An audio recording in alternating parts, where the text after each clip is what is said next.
Hello and welcome to Freedom Watch, your daily dose of raw liberty, streaming online at foxnews.com. I'm your host, Judge Andrew Napolitano, here defending freedom, defending your natural rights, and defending your right to have a government that stays within the confines of the Constitution. The philosopher Lord Acton once wrote that power corrupts and absolute power corrupts absolutely. He was right. Congress does not draw to its halls those who love liberty. It draws those who love power. We suffer from that today. After over 200 years of stretching the plain meaning of the words in the Constitution, we now have a Congress that thinks it can write any law, regulate any human activity, and tax any event, no matter what the Constitution says. But the Constitution was not written in order to enable the Congress to right every wrong. It was written to define the federal government, to limit its behavior to 17 specific, unique, delegated powers contained in the document, and to leave the remaining power to the states and to the people.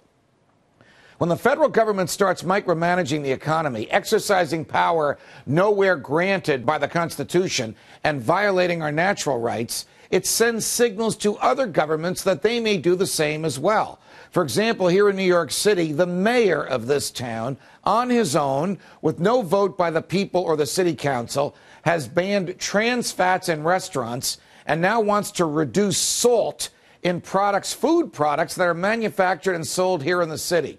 Here we go again. The government thinks it knows better than we do what we should eat. Did we elect a government for this purpose? Which is the greater good? That we all eat less salt through the force of the government, or that we have freedom of choice to decide for ourselves what to eat? Joining me now is Lew Rockwell, chairman of the Mises Institute in Auburn, Alabama. Lew, welcome back to the show. Judge, great to be with you. I guess it's no surprise that the do-gooders in the government want to do all this, and I really can't say that I was stunned when Mayor Bloomberg of New York City issued an edict saying, we're not going to force it because we don't have the manpower, but we want you to stop using salt in the ketchup that is made here and other products. Where does the government get any authority whatsoever to think that it knows what's better for us than we want to choose for ourselves? Well, Judge, you're exactly right about the kind of people that government attracts. A guy like Mayor Bloomberg is not satisfied. And he was a wonderful businessman in the private sector. He did a lot of good. But he wants to control other people's lives. Unfortunately, that's apparently why he ran for mayor. So, yes, he thinks that he can do anything. The guys who, with the exception of Ron Paul, are attracted to the Senate and the Congress, or obviously the men who are attracted to the presidency, have what St. Augustine called the lust for power. And this is not a good thing. We don't want the lust for power. Sometimes I think we ought to do what some of the ancient Greeks advocated and have government by lot. Just pick, or as Bill Buckley once said, the first 2,000 guys in the Boston phone book. That'd be a lot better. Right. I thought of that. And even though you and I disagreed with Buckley on a lot of things, we may very well have a better government if we just chose them by lot. I mean, look at what the framers wrote. Look at the lofty words of Jefferson and Madison. Even that big government scoundrel Hamilton actually said some nice things about freedom and about limited government. I don't think he meant them, but he said them nevertheless.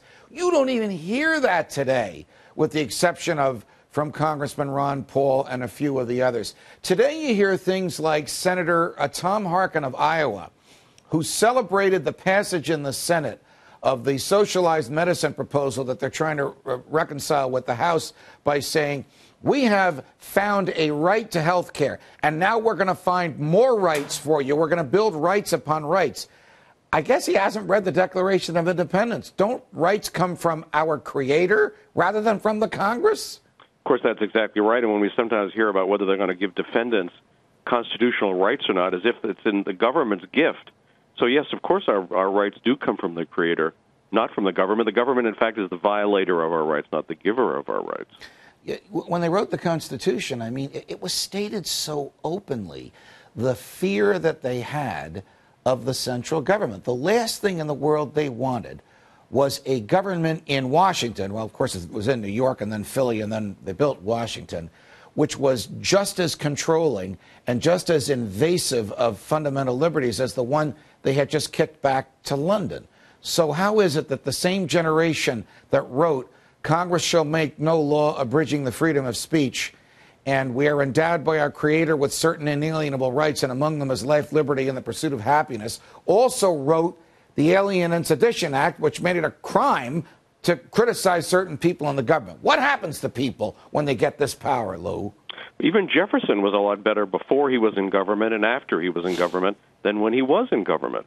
So I think, Acton is right. There's something very corrupting. There have been some saints and saint-like people who don't get corrupted, but it's very, very rare. So the lesson is, don't have this institution grow like this.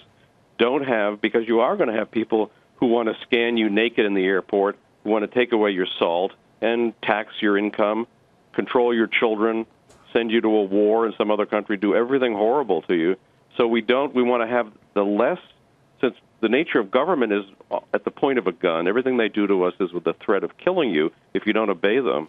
We want the less sort of that conduct in society that we can come up with. Instead, of course, especially since President Bush and then doubled with President Obama, we have the biggest increase in government power ever in American history. I mean, we're approaching what the sorts of things FDR and Lincoln did, and who's, outside of a few heroes like you and Ron Paul, who's opposing this?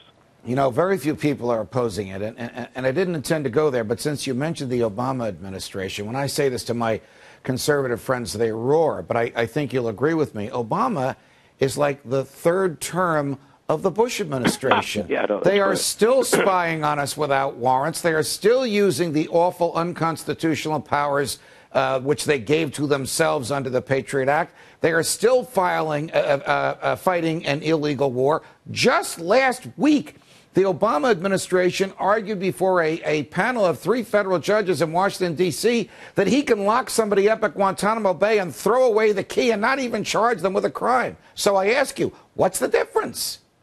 Well, I saw General Petraeus on TV the other day, and he said, well, don't worry on all these Predator drones and bombings.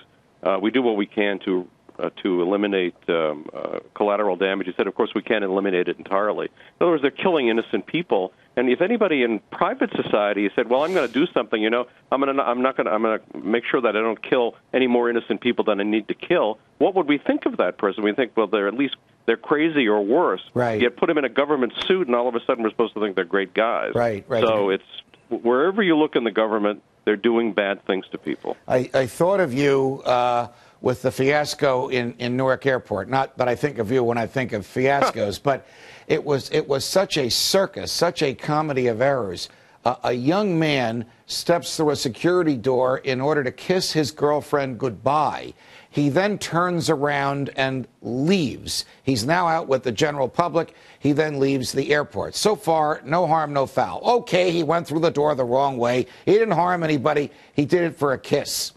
An hour later, in 15-degree temperature, in the dark of night in Newark, New Jersey, 10,000 people are standing outside because the TSA can't find this guy. Why can't they find them? Because their cameras don't work. They watch us do everything. They watch us when we scratch our noses. If their cameras had been working, they would have seen he kissed his girlfriend. He then turned around and left the secured area and left the airport. New Jersey's 86-year-old senior Senator Frank Lautenberg said, I want him hunted down and found. And when they hunted him down and found him and discovered they could only charge him with trespassing, a $500 fine, Frank Lautenberg said, we have to find some federal way to lock this guy up. He wasn't born here. Let's deport him. Now, you can't make this stuff up, Lou. I'm not exaggerating this. This happened right here under our noses since Christmas time.